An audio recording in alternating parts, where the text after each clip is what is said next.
is Rudy Goris. I'm lecturer here at KH Leuven. Hello, my name is Niels Scheppenwil. I'm in marketing and tourism industry for MSC Cruises. My name is Roger Haast. I'm member of the board of governors of the University College Canada. Hello, my name is Thomas Janssen. I'm in charge of international policy at the provincial government of the Netherlands.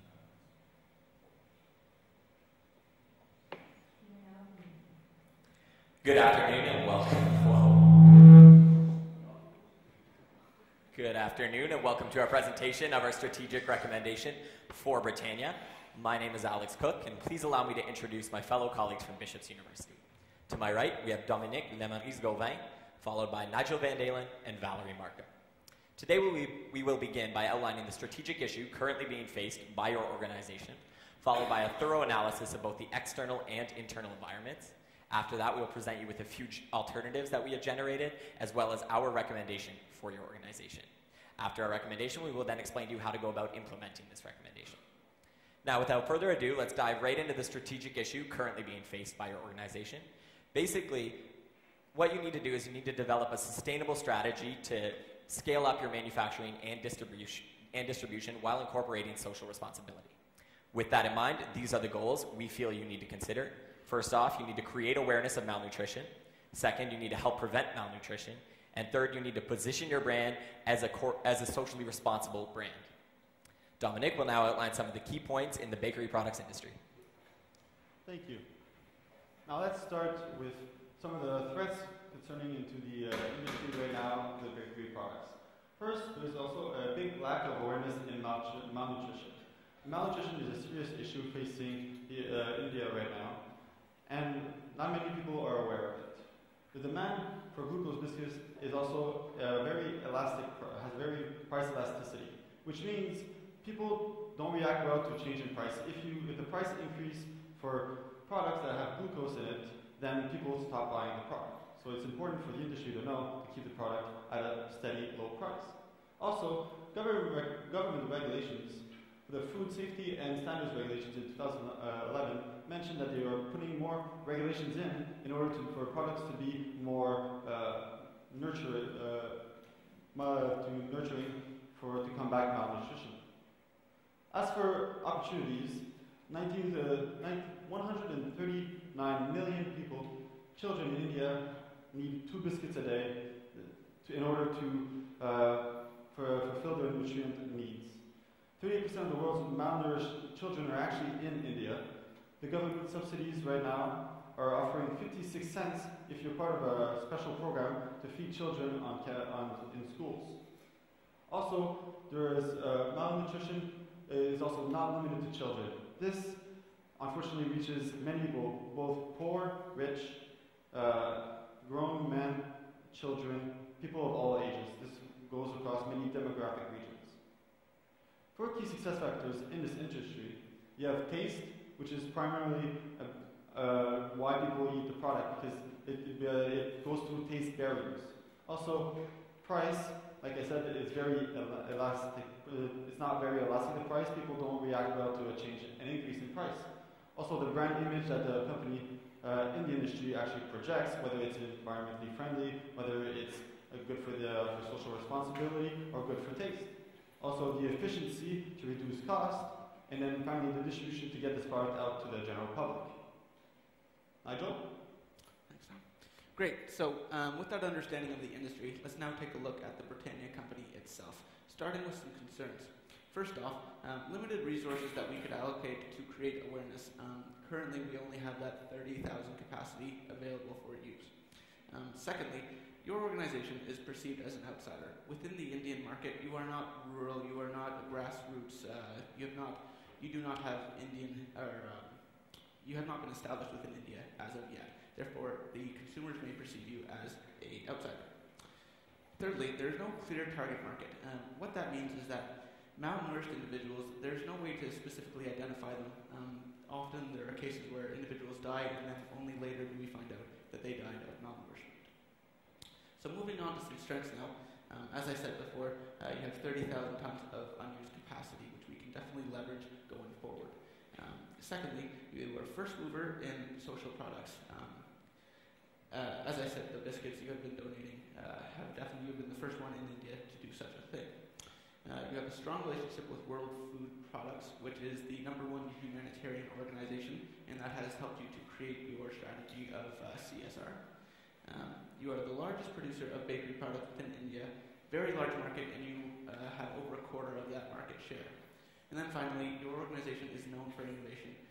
You continuously are reviewing your brand products, and you're well known within that industry for such a thing. So, with that understanding of the industry and your company itself, I'll pass you to Alex. Thank you, Nigel. All right, I will now present you with a few of the alternatives that we have generated for your organization. The first alternative that we considered is to create a separate business to basically satisfy the fortified food biscuits. So when it comes to this alternative, obviously it would be a very streamlined focus. You'd have this new business to focus specifically on the fortified glucose biscuits. However, you do need to consider the high initial cost. You'd have to create a whole other facility for this business, which suggests an introductory cost alone of 200 million rupees. Another alternative that we have considered is to outsource manufacturing. Basically what this would mean is you would outsource the manufacturing of these biscuits alone and keep your current facility for your other products. When it comes to this alternative, of course, there is no initial capital investment. However, you would lose significant quality control, which is very important, especially when you're trying to use your product to prevent malnutrition. If you were to let somebody else do it, they might not have the same quality and it might not do as successful of a job of preventing malnutrition. Not to mention the fact that if people learn you're outsourcing the product, it would suggest that you don't care as much as you're pretending to about social responsibility as you're having somebody else do this for you. The third alternative that we considered is to integrate this aspect of your business, so the fortified glucose biscuits, with your current business. When it comes to this alternative, as Nigel previously mentioned, you do have an unused capacity of 30,000 tons, which is exactly what you need initially to manufacture these glucose biscuits, so you can really leverage that. Also, the low price of glucose biscuits means that if you do it yourself, you really don't need to outsource it because you can manufacture them and charge them for a low price because of the low cost. Also, the cost structure specifically is very similar to all of your other products, so you are experienced with this cost structure and you know exactly how to go about doing this. Now, of course, the only downside to this is you do have to consider the fact that these products do have a limited recognition, not to mention the fact that malnutrition also has limited awareness. Now, before I provide you with our recommendation for your organization, I'm just going to remind you of the strategic issue currently being faced by your company. What you need to do is you need to develop a sustainable strategy to help scale up your manufacturing, your distribution, while incorporating social responsibility. And again, the goals we mentioned you need to consider: you need to create awareness of malnutrition, help prevent malnutrition, and position your brand as a socially responsible brand. With that in mind, we then took each alternative and compared them to the key success factors in the industry, as well as the social responsibility aspect of it. And after comparing them based on the respective weights, we determined that you do need to integrate this aspect of your business with your current business. Now, to elaborate on this recommendation, basically, again, you need to integrate that fortified glucose products with your current business and do it in the same facility, again, leveraging that 30,000 tons of unused capacity. Also, you need to negotiate, we suggest that you negotiate a partnership with Parley Products. If you use that 30,000 tons of capacity, that will actually be able to reach 8 million children, but we'll explain more on that later. And if you could convince another person to partner with you, then they would be able to reach 8 million people as well, doubling your reach and your awareness. Also, that effectively would help create awareness of malnutrition. And then we also suggest that you collaborate with the government's midday meal scheme program, where they provide you a subsidy and you provide a product for children across India. Now, Valerie will explain to you exactly how to go about implementing this recommendation. Great. Okay. So first, really what we're going to suggest for you to do would actually be to approach Parley Products and discuss with them a possibility of partnering on this initiative. So you want to pique their interest in this, and hopefully from there you guys will be able to create a partnership and work in conjunction on it. Then you're going to present a bid for the midday meal scheme. After that, we'll have you developing that marketing campaign, which will increase awareness of malnutrition, among other things, and also work on a new packaging for that product. Again, you'll be using that excess capacity in order to create those products. We're also suggesting that you hire 5 part-time supervisors and these supervisors will actually be coordinating some volunteers who will be helping in actually putting that marketing campaign into practice. So again, you'll be dedicating that 30,000 ton of unused capacity in order to go forth with this initiative. Also, we're suggesting that you sell 40% of the biscuits in store, and that will allow you actually to break even. So what you'll be doing is you'll sell those products at a certain price in the store, and the revenue that you generate from that will allow you to provide the other 60% to the midway meal scheme at no cost. And then we also are going to suggest that eventually, kind of in the long term, you incorporate fortification into one of your other existing products. So you'd be just changing around the ingredients slightly in order to fortificate. We're also suggesting that you establish metrics in order to measure success of this initiative, and the way that you would go about that would actually be to do it in conjunction with the schools of the midway meal scheme. And so you'd be measuring, for example, the change in body mass index and weight to see if these biscuits have actually improved the nutrition of the students. And I'm going to pass you over to Dominic, who will run through quick marketing initiatives. Thank you. Let's go through a little bit how we're going to create awareness for malnutrition in India, and how we're going to establish that your brand, this product, will actually be the solution for this. So first, since 96% of urban homes and 88% of rural homes are actually reached with your product, we suggest the best way to reach the entire population is through the stores where they purchase the product. So right now we're going to communicate the malnutrition and solution through in-store displays with text and pictures showing what this actually means to them. Also, there will be the volunteer program, which was spoken about earlier. This volunteer program will basically have people there educating the consumers passing by, making them taste the product to show them that the taste is very good, as well as very nutritional for them. They will explain how nutrition is an important factor and how this product will solve this problem. The product will be conflicting in shelf space. Shelf space is very limited in store. So what we're suggesting is to to further the relationships in stores with the people actually filling up the shelves. We are willing to sacrifice a bit of our shelf space, but most of the shelf space will be done through in-store displays, which will go in front of alleys, therefore not cannibalizing our sales from our other products. Also, the packaging will be redone. The way it will be redone will be to communicate what malnutrition is and how this specific product is actually solving it. So really through the package, which they will bring at home, which they can read in detail themselves, which will have more information on it, the in-store displays, which will have general guidelines, and the volunteers who will explain it with word of mouth, we feel that this will communicate and also give the solution to the general population of India. Great, thank you. Now, if you'll just allow me to run you through a brief timeline. In terms of quarter one, what we're suggesting is, again, that you approach Parley Products in order to kind of develop that partnership on this initiative. Then in quarter two, moving on into the future, we're hoping that this partnership is a success and that you can go forth with it. Then we're suggesting, again, in quarter two, that you put in that bid for the midway meal scheme. After that, we'll launch that marketing campaign that Dominic just explained, which will run for 3 quarters. Then you'll be using that excess capacity again in order to produce the product and hiring those 4 line workers, which we're guessing will be about $25,000 a year per worker. Then you'll be recruiting and hiring those 5 part-time volunteer supervisors as well as volunteers for that marketing initiative. Moving forward, you'll be entering finally the midway meal campaign, or scheme rather, and that will be in quarter 3 of 2012. Now moving forward, you'll be incorporating that fortification into the recipe of one of your existing products. So that'll require a little bit of R&D, about $25,000. Now moving forward from that, you'll be launching that adapted product. And then you'll be measuring success, as we previously mentioned, based on the previously mentioned metrics. And depending on what type of results you receive from that, you would then adapt the offerings if necessary. for a grand total of about $525,000. Now we'll discuss the amount of children actually reached.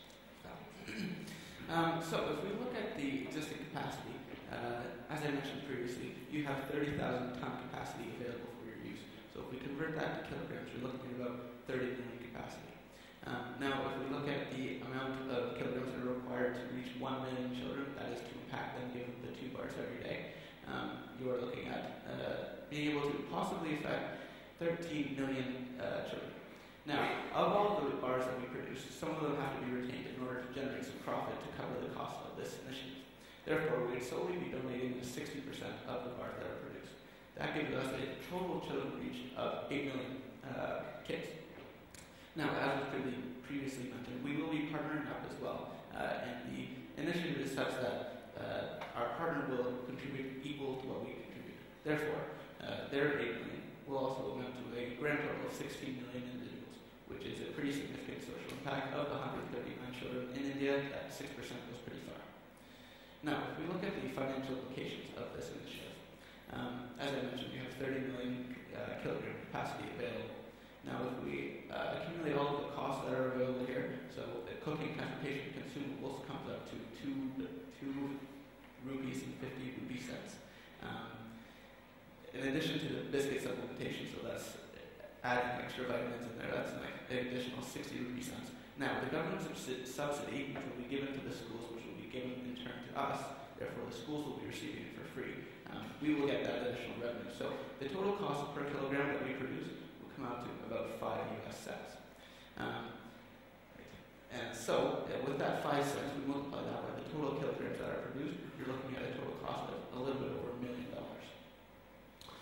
Now, so we're considering all of the costs, not just the production costs that I just mentioned, but also the marketing campaign and the additional staff that I mentioned. We're looking at a total cost of about $3.2 million US.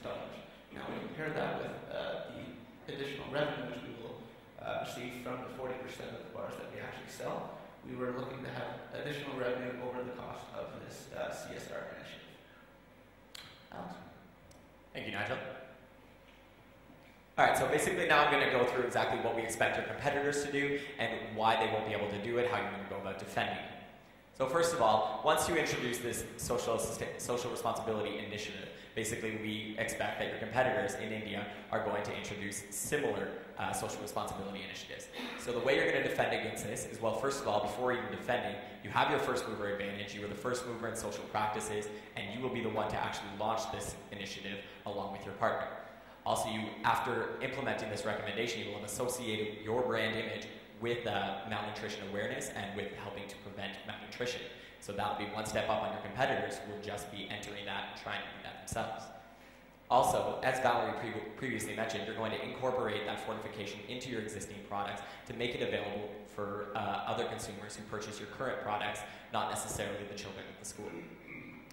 Now, when we look at this recommendation, I'm going to go through a couple things that could go wrong. First of all, if you do not win the account with the government's midday meal scheme, what you can go about doing then is you can basically explore their other program, which is the Integrated Child Development Service. Also, another potential mishap is the partners that we're suggesting you approach should parlay products, should they refuse the partnership.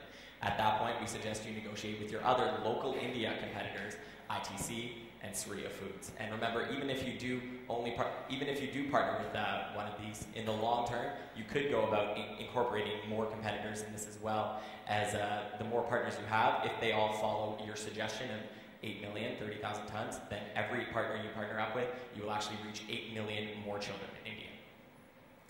Now, just reminding you of the goals one more time. Again, the first thing you had to do is to create awareness of malnutrition. The way you're going to go about doing that is through the marketing campaign that Dominic talked about, especially with your volunteers that you get from the World Food Products. You're going to use them to educate people in supermarkets, as there is a growing amount of interest in actually making these purchases at supermarkets. You're going to educate them along with the free samples. Also, in order to help prevent malnutrition, again, with you and your partner, you alone are going to reach 8 million children, but with your partner, you're going to be able to reach 16 million children in India. And again, to position your brand as socially responsible, this whole recommendation, this corporate social responsibility initiative, if you will actually successfully accomplish that. Thank you for taking the time to meet with us today, and we will now answer any of your questions.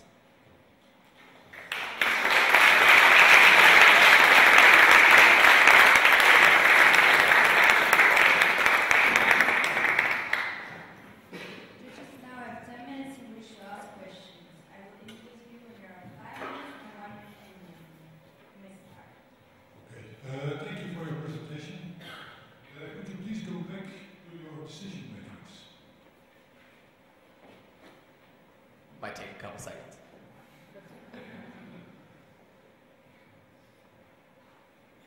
Okay, what I see is there is very little difference in the result between alternative 3 and alternative 1.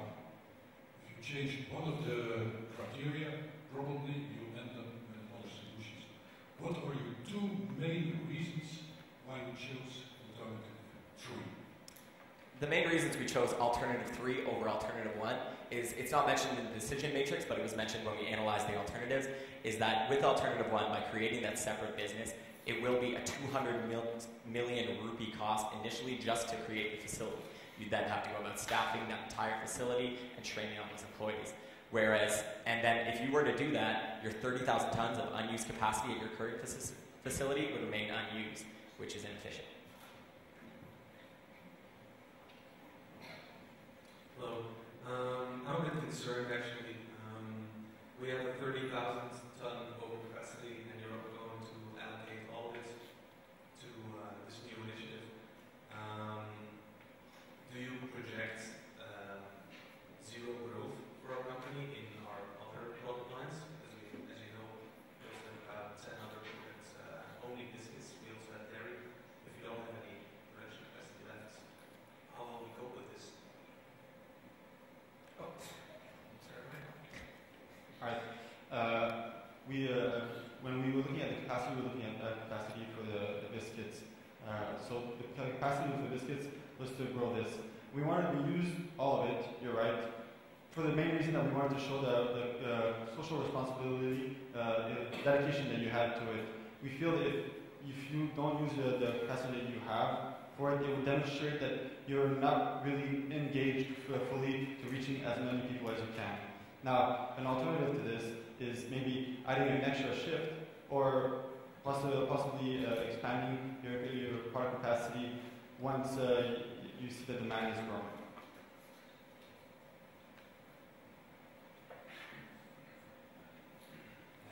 Very curious about your volunteer program. As you know, we are a company that's very interested in corporate social responsibility. And how do you run this with volunteers working for a company that has excess revenue considering the costs that we have?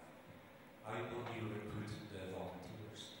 Well, basically, your relationship with the World Food Program, as we mentioned, they helped you initiate this product in the first place. We suggest that you use that relationship to gain your volunteers through that organization. The people we suggested that you actually hire are basically just to coordinate all the volunteers that you acquire from the World Foods Program. If for any reason you are unable to achieve a necessary amount of volunteers from that program, you can use all the ones that you do obtain and then go to the school and discuss with the children who have all been benefited from your product and potentially gain parent volunteers in the long run. Also, yes, some volunteers might have trouble dealing with a company that's actually making profit, but this segment of your company, we're building it as a break-even, so it's non-profit for this segment of the company. This one initiative is made to be a non-profit initiative. Therefore, that's why we feel with the organization, the humanitarian organization, they would feel that they know what you're doing and what you're trying to do, and that they would be on board with trying to communicate malnutrition. In addition to that, actually, it would also be a benefit you. Basically, when you approach them, you really need to provide them with all the information and actually provide them with the numbers of who you're going to be benefiting with this malnutrition initiative. As if you can suggest to them that this may actually reach 8 million, 16 million children, they will be more inclined to help you out with that. By merchandising your product to focus on malnutrition. Malnutrition is a social problem, but it's a rather negative message. What will be the impact of focusing on malnutrition on the other products of our brand, of our company? Because we focus on the quality of our goods. Yes, absolutely. It might have an impact, but that's why we mentioned we are looking into actually fortifying the nutrients in all your products. Now, this one product particularly is for the low end of the market to allow the most amount of people possible to consume this product. But your other products, we're also looking into R&D, as mentioned, to establish more fortified nutrients in them. I've got another question on your marketing strategy.